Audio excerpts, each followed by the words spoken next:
Coming up on the next episode.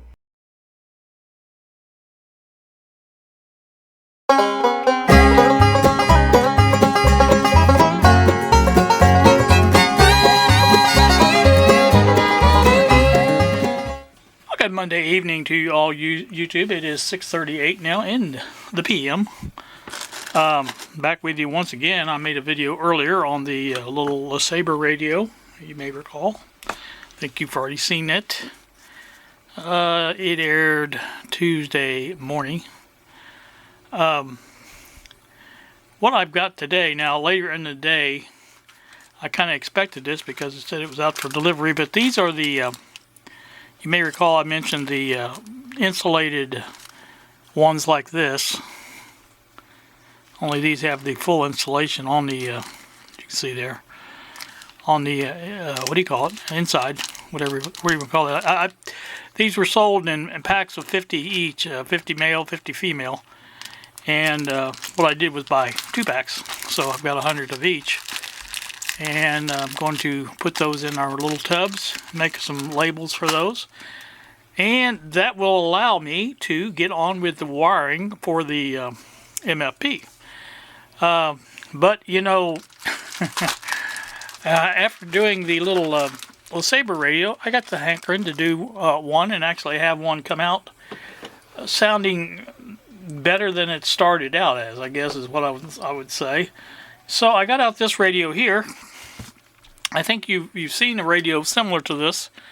I don't know if it was the exact same model, but this is the Channel Master 8 transistor Super Fringe radio, and this was given to me as a gift from Gary Rebel 9668. And you know, Gary has given me quite a few radios over the years, and I don't think I've really, other than the Fisher, the one of his I repaired for him, I really haven't done any of the radios that he gave me. So I thought we would start with this one. This is the, again, this is just exactly how he gave it to me. And I think, I don't even know where you turn this on at or anything, to tell you the truth. There's a slot there. I think that's backwards. I think it is. I'm pretty darn sure it is because it's supposed to go differently than it is. Let me turn this around real quick and we'll see what it actually is supposed to look like. It's pretty much similar both ways, but this end has the controls and the holes do not line up in the case, so I had it backwards. So let's put it forwards and then we can get to it and look at it a little bit better. There we go. Go ahead and snap this back. Now you can see this lines up with the earphone jacks, and this lines up with the on-off and the tuning. Now I don't know if this has batteries in it or not. We're going to find out.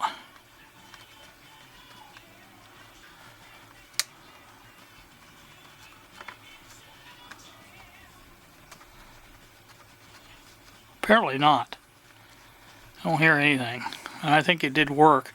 I think the audio was just weak in this, I believe, is the problem with it. So let me take it apart real quick. There we go. Finally. Okay. Apparently it takes sea cells. Sea cells, she shells by the seashore. Now I don't know how long these have been in here, but I'm pretty darn sure it worked when Gary brought it to me. It's just like I said, the volume was low on it, and as you can see very clearly there, Sanyo stamped on the speaker. And this is a Sanyo radio. It is made by Sanyo.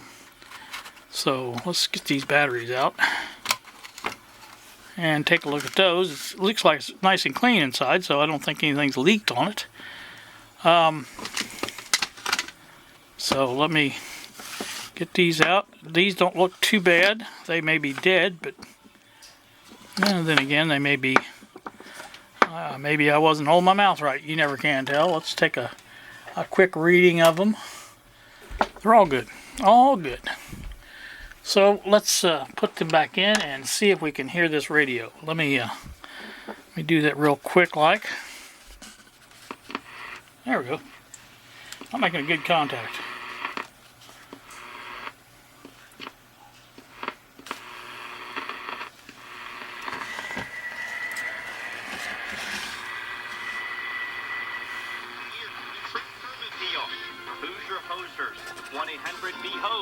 Hosting all of southern Indiana. Yeah, I think that's up all the way. Yes. For over 30 years, Celery Signs has offered So their best and attract new customers. that's the local station we're listening to, so I think it should be louder than that. I'm going to guess.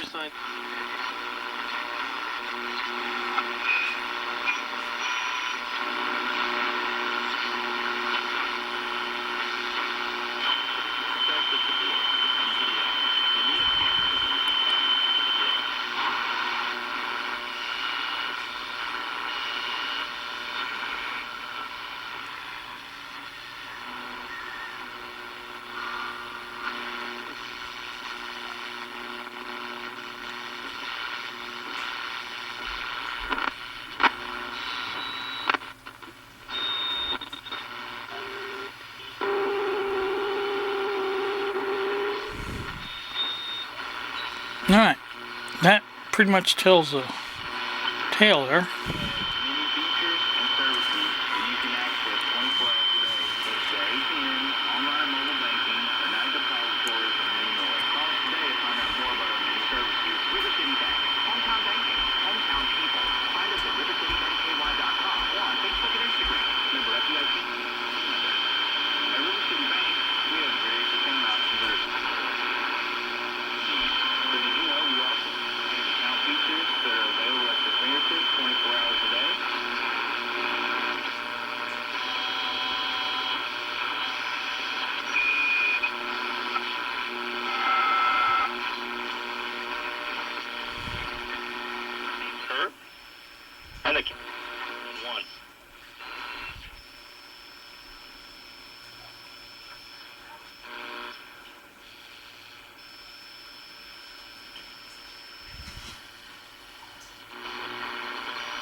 One ball, two strikes to count on Hubbard. Here's the pitch, and it swung on and popped up.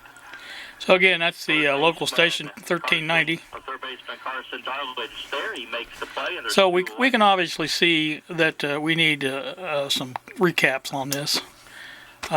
So I'm going to basically take this apart, and then we'll take a look at it and see how easy or hard it's going to be to get this thing recapped. I don't know if you noticed, but I mentioned it on the last radio. I was just about out of 33 microfarad E-caps. In fact, I think I used the last one on that radio, and so I have ordered more, but I don't have any right now. So if any of these are 33s, we may be kind of out of luck.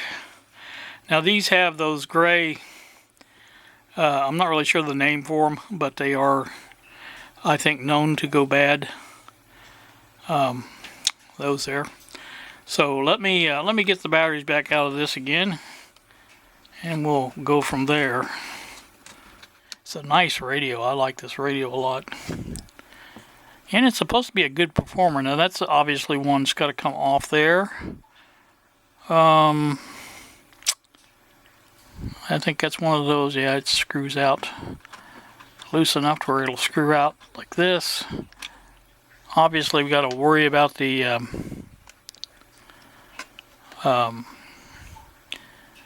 dial string, things like that, if there is one. I don't know if there is one. There's just got a dial on the front there, and I think that's right in line with this here. So, you know, there's a possibility that this radio, in addition to the caps, it may need a good alignment. I think these radios can benefit from that a lot. So let me get a screwdriver out here. See what I can come up with here.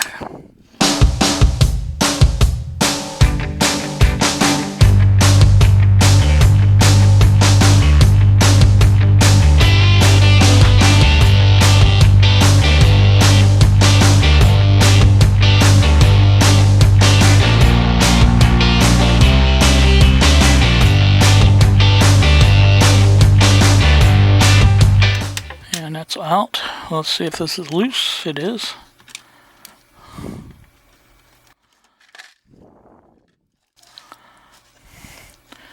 Now this ferrite antenna, I believe, will come off if I want it to, if I need it to.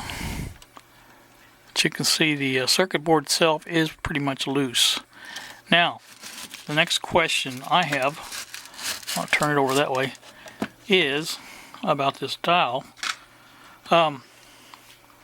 Obviously when I'm trying to move that, it's going to move that dial because I think the dial is attached, although I don't see it moving. So it's a possibility there's a fitting it fits into for the dial itself. That's a possibility. Obviously the controls for the what do you call it is there, and the tuning. I think what that is, the tuner, and let me take a look around to this end. The tuning wheel here, there is a mechanism that turns the dial pointer, and also probably that this fits into some shapes in some shape that it will spin when the pointer spins, and I think that's how that's laid out. I'm not really sure, but you can see there is some good movement there. And this end here will pull away from the board pretty much. So all I've got to do now is figure out how to get that out, and I think we're okay then. I think that might be our best bet. Try to take the frame off. And again, no idea how to get that off on one end. I get one end, but I can't get the other. Unless there's something underneath here, which would be nice, but no, I don't see anything there. So we won't mess with that. Alright, well, it looks like it timed out. So, let me go back to where I was at. I was just in the middle of taking this out. Trying to, anyway.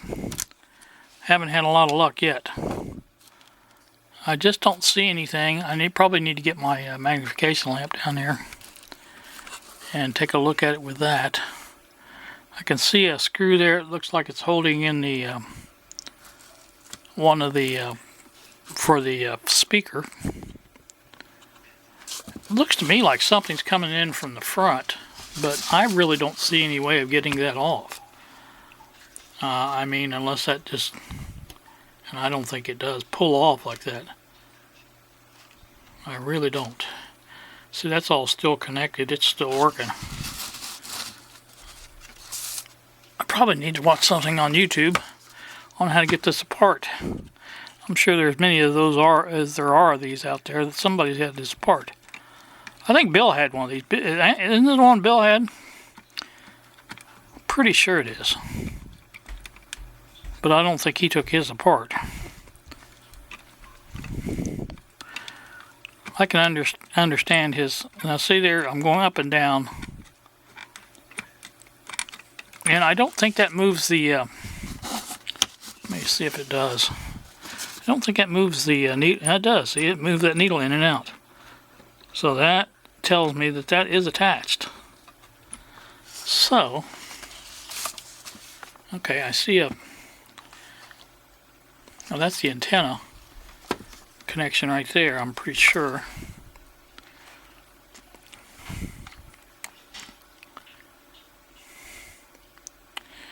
It almost seems like it has to come off of here for the frame itself.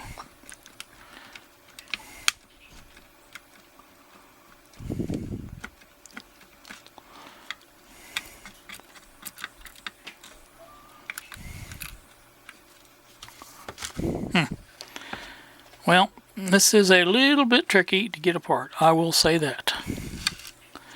I kind of hate to take that apart because if it's not what I think it is, then it may be difficult to get back on. So let me study this a little bit with the magnification lamp, and I'll come back with it.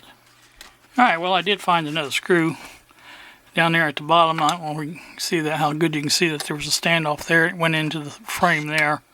It was kind of right in my face, and I just didn't see it. So As you can see, the whole thing comes apart in one unit.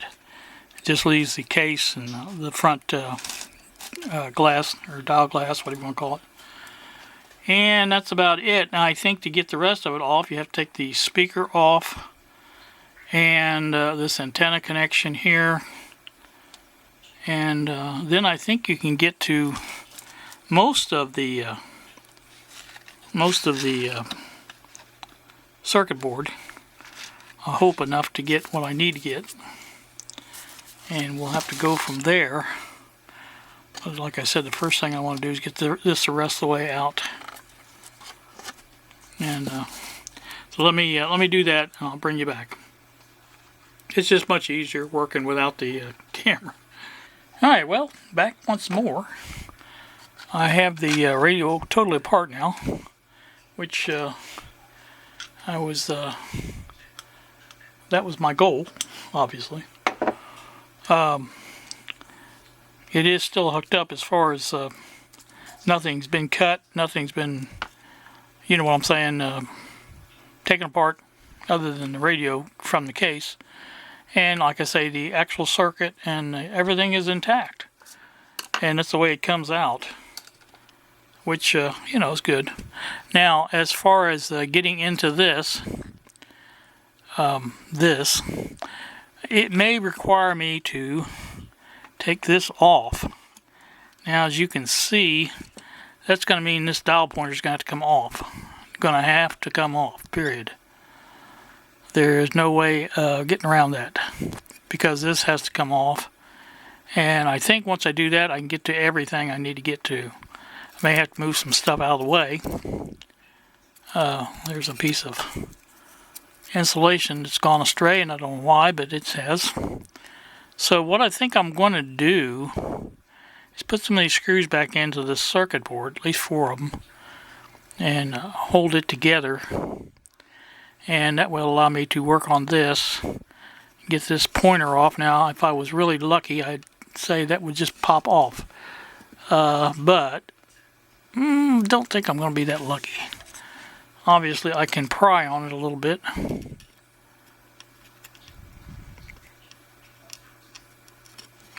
don't want to pry too much because I'm liable to pry somewhere I'm not supposed to. Oh, there it went. Alright, well, I got luckier than I thought. How about that? And that is popped off. You guys seeing this? I think you are. That has popped off, so that is good. That thing's like brand new. Look at that. That is amazing. So that will allow me to take this off and not lose any function. I'll have to reseat the, realign the pointer, but that's an easy task compared to some of the stuff that I'm doing. So I think 1, 2, 3 screws there, I think, is what takes that out. And then I can get to the entire circuit board, I do believe. So let me get those screws out, and I'll bring you back.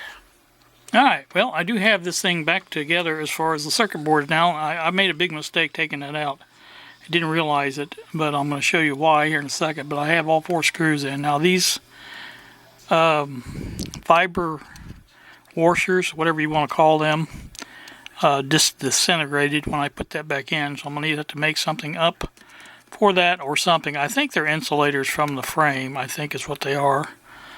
But I can come up with some kind of grommets or something to put in there, I'm sure. Not a problem. Here is why I made a mistake. Bill will recognize this. This is a dial string.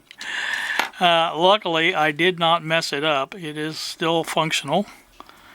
And like I said, that's what I was pulling on when I kept pulling up, trying to pull that up out of there. That's why it didn't come, obviously.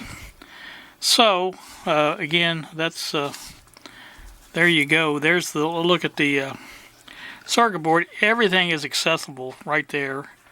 Maybe some stuff underneath this wheel, but I don't think there's really that much there because that's where the tuning capacitor is.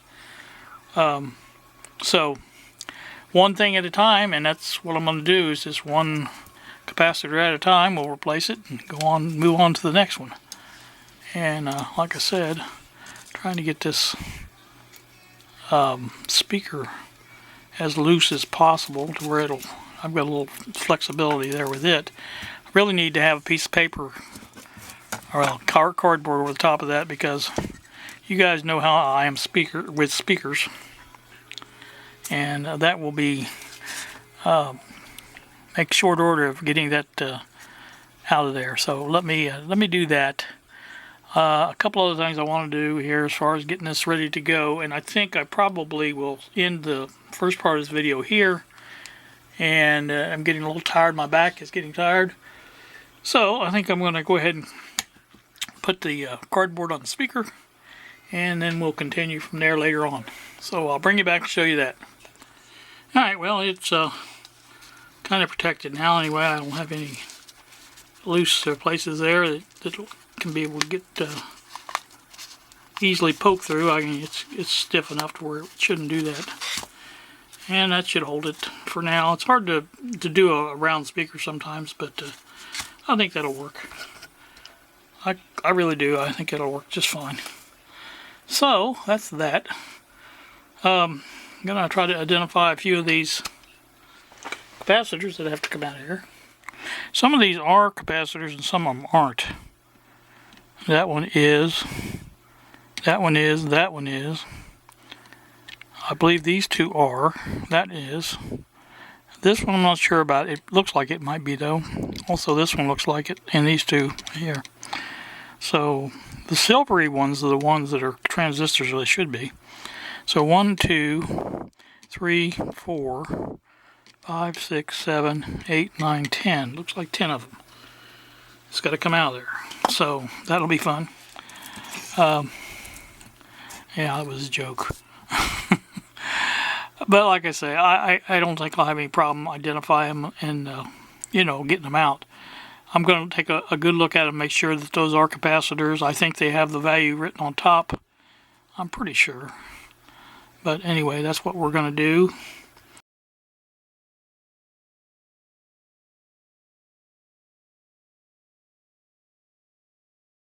And make sure that before I take one out, that I've got the replacement for it.